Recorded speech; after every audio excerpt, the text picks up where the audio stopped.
Hi friends, welcome back to my channel. ಹೇಗಿದ್ದೀರಾ ಎಲ್ಲರೂ? ಆರಾಮದಿರಿ ಅಂದ್ಕೊಂಡಿದ್ದೀನಿ. ನಾವು ಆರಾಮದ್ದೀವಿ.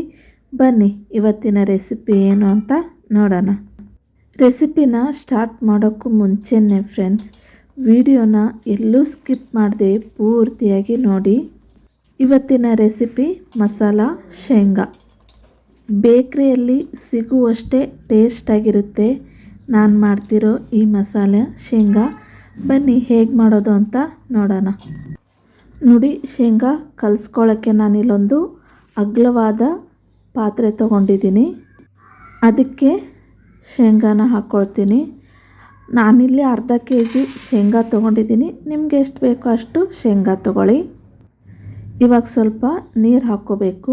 ನಾನಿಲ್ಲಿ ಹಾಕ್ಕೊಳ್ತಿದ್ದೀನಲ್ಲ, ಆ ರೀತಿ ಸ್ವಲ್ಪ ಸ್ವಲ್ಪನೇ ಹಿಂಗೆ ಚಿಮುಕಿಸ್ಬೇಕು ಅಷ್ಟೇ. ಜಾಸ್ತಿ ನೀರು ಹಾಕಿದರೆ ಮತ್ತೆ ಬಜ್ಜಿ ಬಿಟ್ಟಂಗೆ ಬಿಡಬೇಕಾಗತ್ತೆ. ಶೇಂಗಾನ ಸ್ವಲ್ಪ ನೀರಲ್ಲಿ ಹಾಗೆ ಮಿಕ್ಸ್ ಮಾಡ್ಕೋಬೇಕು. ಅವು ಹಸಿ ಆಗಬೇಕು ಶೇಂಗಾ ಹಾಗೆ. ಅದಕ್ಕಿವಾಗ ರುಚಿಗೆ ತಕ್ಕಷ್ಟು ಉಪ್ಪನ್ನ ಹಾಕ್ಕೊಳ್ತಿದ್ದೀನಿ. 1 ಸ್ಪೂನಷ್ಟು ಅಕ್ಕಿ ಹಿಟ್ಟು ಹಾಕ್ಕೊಳ್ತಿದ್ದೀನಿ. ಇದು ಬೇಕಿದ್ದರೆ ಹಾಕ್ಕೊಳ್ಳಿ, ಇಲ್ಲಾಂದರೆ ಸ್ಕಿಪ್ ಮಾಡಿ. ಒಂದು ಅರ್ಧ ಸ್ಪೂನ್ ಅರಿಶಿಣನ ಹಾಕ್ಕೊಳ್ತಿದ್ದೀನಿ. ಖಾರಕ್ಕೆ ಎಷ್ಟು ಬೇಕೋ ಅಷ್ಟು ಖಾರ ಪುಡಿನ ಹಾಕ್ಕೊಳ್ತಿದ್ದೀನಿ. ನಾನಿಲ್ಲಿ ಹಾಕ್ಕೊಳ್ತಿರೋದು ಕಾಶ್ಮೀರಿ ಖಾರದ ಪುಡಿ. ಇದು ಕಲರಿಗೋಸ್ಕರ ಅಷ್ಟೇ, ಇದೇನು ಖಾರ ಇರಲ್ಲ. ಹಾಕ್ಕೋಬೋದು, 1-1.5 ಸ್ಪೂನು ಹಾಕ್ಕೊಳ್ಬೋದು. ಇವಾಗ ಕಡಲೆ ಹಿಟ್ಟು ಹಾಕ್ಕೊಳ್ತಿದ್ದೀನಿ. ಫಸ್ಟಿಗೆ ನಾನಿಲ್ಲೊಂದು 3-4 ಸ್ಪೂನಷ್ಟು ಹಾಕ್ಕೊಂಡು ಕಲಿಸ್ಕೊಂಡು ನೋಡ್ತೀನಿ. ಮತ್ತೆ ಬೇಕು ಅಂದರೆ ಮತ್ತೆ ಹಾಕ್ಕೊಂಡು ಕಲಿಸ್ಕೋಬೋದು. ಇವಾಗ ಎಲ್ಲನೂ ಕ್ಲೀನಾಗಿ ಮಿಕ್ಸ್ ಮಾಡ್ಕೋಬೇಕು. ಶೇಂಗಾನ ಕಲಿಸ್ಕೊಳ್ತಾ ಗೊತ್ತಾಗುತ್ತೆ ಈ ಶೇಂಗಾಕ್ಕೆ ಹಿಟ್ಟು ಕ್ಲೀನಾಗಿ ಕೋಟಿಂಗ್ ಆಗಿದೆಯೋ ಇಲ್ವೋ ಅಂತ. ನೀವು ನೋಡಿಕೊಂಡು ಹಿಟ್ಟು ಕಡಿಮೆ ಆದರೆ ಹಿಟ್ಟು ಹಾಕ್ಕೋಬೋದು, ನೀರು ಕಡಿಮೆ ಅನಿಸಿದರೆ ನೀರು ಹಾಕ್ಕೋಬೋದು. ನನಗಿಲ್ಲಿ ನೀರು ಕಡಿಮೆ ಅನ್ನಿಸ್ತಿದೆ, ಸ್ವಲ್ಪ ನೀರು ಹಾಕ್ಕೊಂಡು ಕಲಿಸ್ಕೊಳ್ತಿದ್ದೀನಿ. ಮತ್ತು ಹಿಟ್ಟು ಬೇಕು ಅನಿಸಿದರೆ ಹಿಟ್ಟು ಹಾಕ್ಕೊಂಡು ಕಲಿಸ್ಕೋಬೋದು. ಆದರೆ ಜಾಸ್ತಿ ಹಾಕ್ಕೊಂಡು ಕಲಿಸ್ಕೋಬಾರ್ದು. ಸ್ವಲ್ಪನೇ ಹಾಕ್ಕೊಂಡು ಕಲಿಸ್ಕೊಳ್ತಾ ಹೋಗಬೇಕು. ಆವಾಗ ನಿಮಗೆ ಕೋಟಿಂಗ್ ಆಗಿದೆಯೋ ಇಲ್ವೋ ಅಂತ ಗೊತ್ತಾಗುತ್ತೆ. ಇವಾಗ ಕ್ಲೀನಾಗಿ ಹಿಟ್ಟಿನ ಜೊತೆ ಇದು ಮಿಕ್ಸ್ ಆಗಿದೆ. ಆದರೆ ಕೋಟಿಂಗಿಗೆ ಸ್ವಲ್ಪ ಹಿಟ್ಟು ಕಡಿಮೆ ಅನ್ನಿಸ್ತಾ ಇದೆ. ನಾನಿಲ್ಲಿ ಮತ್ತೊಂದು 2 ಸ್ಪೂನಷ್ಟು ಕಡಲೆ ಹಿಟ್ಟು ಹಾಕ್ಕೊಂಡು ಅದಕ್ಕೆ ಮಿಕ್ಸ್ ಮಾಡ್ಕೊಳ್ತಿದ್ದೀನಿ. ಹೀಗೇ ನೀವು ನೋಡಿಕೊಂಡು ಹಾಕ್ಕೊಂಡು ಕಲಿಸ್ಕೊಳ್ತಾ ಹೋಗಿ. ಆದರೆ ಜಾಸ್ತಿ ನೀರು ಹಾಕಬೇಡಿ.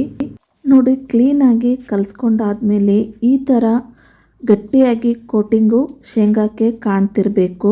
ನೋಡಿ, ಎಲ್ಲ ಕಲಿಸ್ಕೊಂಡು ರೆಡಿಯಾಗಿದೆ. ಇವಾಗ ಇದು ಶೇಂಗಾ, ಇದನ್ನು ಒಂದು 5-10 ನಿಮಿಷ ಹಾಗೆ ಇಡಬೇಕು. ಇವಾಗ ಹಾಕಿದರೆ ಇನ್ನೂ ಹಸಿ ಇರುತ್ತೆ ತೇವಾಂಶ. ಹಾಕುವಾಗ ಹಿಟ್ಟೆಲ್ಲ ಬಿಟ್ಬಿಡುತ್ತೆ. ಸ್ವಲ್ಪ 10 ನಿಮಿಷ ಬಿಟ್ಟರೆ ನೀರೆಲ್ಲ ಹಿಂಡ್ಕೊಂಡು ಶೇಂಗಾ ಗಟ್ಟಿಯಾಗಿರುತ್ತೆ. ಆವಾಗ ಎಣ್ಣೆಯಲ್ಲಿ ಹಾಕ್ಕೊಂಡು ಕರಿಯೋಕ್ಕೆ ಚೆನ್ನಾಗಿರುತ್ತೆ. ನಾನಿಲ್ಲಿ ಬರೀ 5 ನಿಮಿಷ ಅಷ್ಟೇ ಬಿಟ್ಟಿದ್ದೀನಿ, ಭಾಳ ಹೊತ್ತು ಬಿಡಬಾರ್ದು. ಎಣ್ಣೆನೂ ಕಾಯಕ್ಕಿಟ್ಟಿದ್ದೀನಿ. ನೋಡಿ, ಎಣ್ಣೆನೂ ಕಾದಿದೆ. ಬನ್ನಿ ಇವಾಗ ಶೇಂಗಾನ ಹಾಕ್ಕೊಳ್ಳೋಣ. ನೋಡಿ, ಒಂದೊಂದೇ ಬಿಡಬೇಕು ಅನ್ನೋ ಕಷ್ಟ ಏನೂ ಇಲ್ಲ. ಶೇಂಗಾನ ಇಲ್ಲಿ ಒಂದೊಂದು ಹಿಡಿಯಾಗಿ ಈ ಥರ ಹಾಕ್ಕೋಬೇಕು. ಎಣ್ಣೆಯಲ್ಲಿ ಹಾಕ್ಕೊಂಡಾದಮೇಲೆ ಒಂದು ಚಮಚ ತೊಗೊಂಡು ಅದನ್ನು ಕ್ಲೀನಾಗಿ ಚೆನ್ನಾಗಿ ಈ ಥರ ರೌಂಡಕ್ಕೆ ತಿರುಗಿಸ್ತಿರ್ಬೇಕು. ಶೇಂಗಾ ಎಲ್ಲ ಬಿಡಿ ಆಗಿಬಿಡುತ್ತೆ. ನಾನಿಲ್ಲಿ ಮಾಡ್ತಿದ್ದೀನಲ್ಲ, ನೀವು ಕೂಡ ಅದೇ ರೀತಿ ಮಾಡ್ಕೊಳ್ಳಿ. ಒಂದೊಂದಾಗೆ ಶೇಂಗಾ ಬಿಟ್ಕೊಳ್ಳುತ್ತೆ ಎಣ್ಣೆಯಲ್ಲಿ. ನೋಡಿ, ಮುದ್ದೆಯಾಗಿ ಇದ್ದ ಶೇಂಗಾ ಈಗ ಎಣ್ಣೆಯಲ್ಲಿ ಹಾಕಿ ಈ ಥರ ಮಾಡಿದ ಮೇಲೆ ಒಂದೊಂದಾಗೆ ಹೇಗೆ ಬಿಟ್ಕೊಂಡಿದೆ ಅಂತ. ಈ ಥರ ಇಷ್ಟು ಶೇಂಗಾನ ಕರ್ಕೊಂಡ್ಬಿಟ್ರೆ ಆಯಿತು.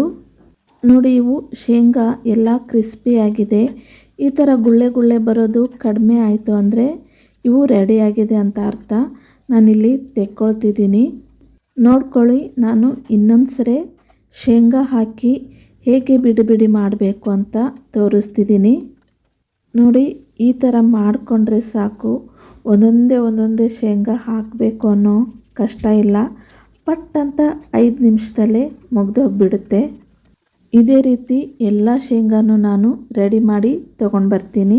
ನೋಡಿ, ಎಲ್ಲ ಶೇಂಗಾನು ಅದೇ ರೀತಿ ಕರ್ಕೊಂಡು ತೊಗೊಂಡು ಬಂದಿದ್ದೀನಿ. ಎಷ್ಟು ಬಿಡಿ ಬಿಡಿಯಾಗಿ ಬಂದಿದೆ ಅಂತ ಒಂದು ಸ್ವಲ್ಪನೂ ಕೈಗೆ ಆಯಿಲ್ ಅನ್ನೋದು ಹತ್ತತಾನೇ ಇಲ್ಲ. ಕ್ರಿಸ್ಪಿಯಾಗಿಯೂ ಬಂದಿದೆ. ಇವನ್ನ ಸಾಯಂಕಾಲ ಟೀ ಜೊತೆ ತಿನ್ಕೊತ ಟೀ ಕುಡಿದ್ರೆ ಸಖತ್ತಾಗಿರುತ್ತೆ. ನಾನು ಮಾಡಿರೋ ಈ ಮಸಾಲ ಶೇಂಗಾ ನಿಮಗೆ ಇಷ್ಟ ಆಗಿದೆ ಅಂತ ಅಂದ್ಕೊಳ್ತೀನಿ. ಇಷ್ಟ ಆದರೆ ಲೈಕ್ ಮಾಡಿ, ಶೇರ್ ಮಾಡಿ, ಹೇಗಿತ್ತು ಅಂತ ಕಮೆಂಟ್ ಮೂಲಕ ತಿಳಿಸಿ. ಹಾಗೆ ಸಬ್ಸ್ಕ್ರೈಬ್ ಆಗೋದನ್ನು ಮಾತ್ರ ಮರಿಬೇಡಿ. ಬೆಲ್ ಐಕನ್ನು ಒತ್ತಿ. ಮತ್ತೆ ಸಿಗೋಣ ಇನ್ನೊಂದು ವಿಡಿಯೋದೊಂದಿಗೆ. Take care. ಬಾಯ್.